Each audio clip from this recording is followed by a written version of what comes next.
మిత్రులారా నమస్కారం. ఎలా ఉన్నారు? మనము ఈ దినము ఈ మధ్యకాలంలో రాజకీయ దుమారం రేపినటువంటి ఒక విషయం. రాజకీయంలో ఎదుగుదల కోసం ఒక కొత్తగా వచ్చిన రాజకీయ నాయకుడు కొత్తగా ఎక్కడికో సీఎం రేంజ్కి ఎదిగిపోవాలనుకున్నటువంటి ఒక వ్యక్తి ఎక్స్ జెడ్ వై జెడ్ అనుకోండి.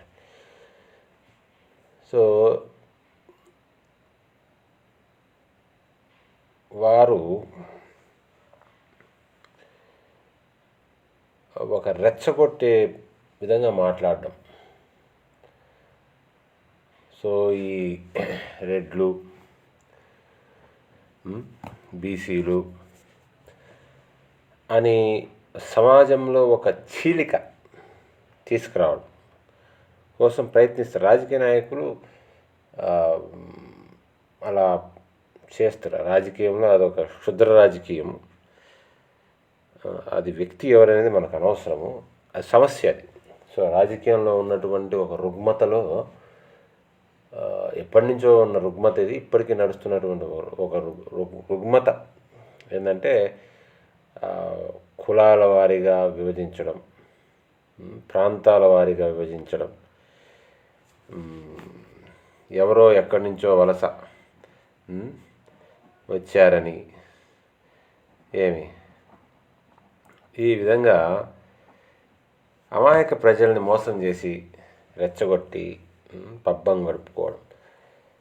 అసలు మనకి జ్ఞానం లేకపోవడం వల్లే కదా వీళ్ళంతా ఈ విధంగా చేస్తున్నారు.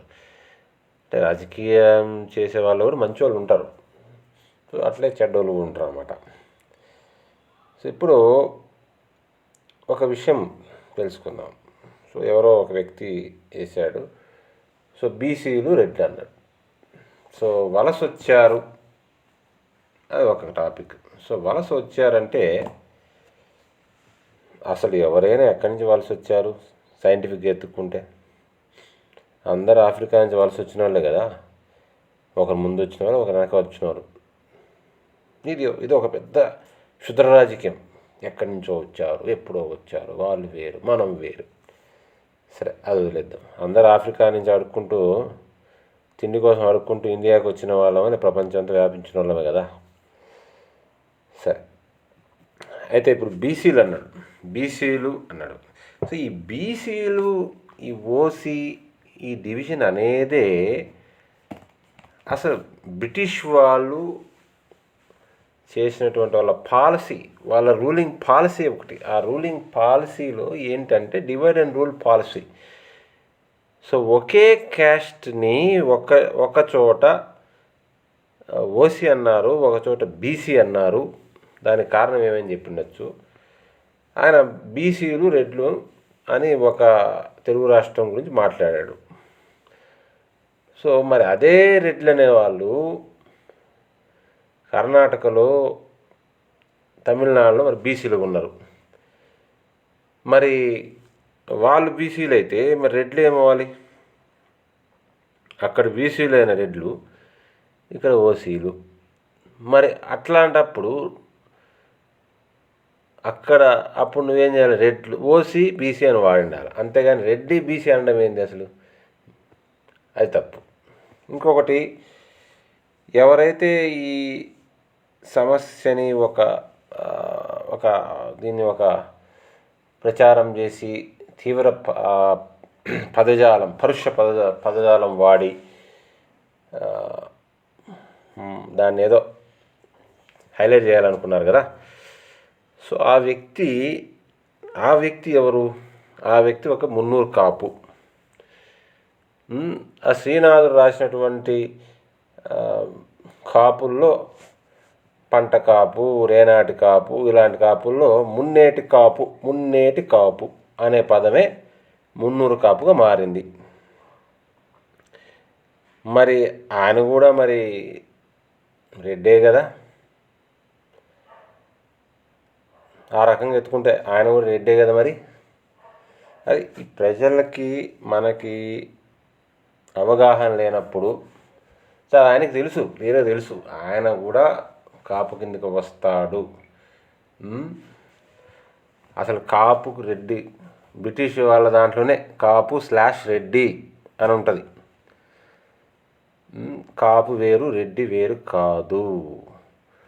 కాపు వేరు రెడ్డి వేరు కాదండి. ఆ రాజకీయము ఆంధ్రాలో రెడ్లని కాపులు దూరం చేయడం అని ఒక రెడ్లని సపరేట్ చేశారు. అసలు రెడ్డి కాపు ఒకటే, మున్నూరు కాపు రెడ్డి ఒకటే.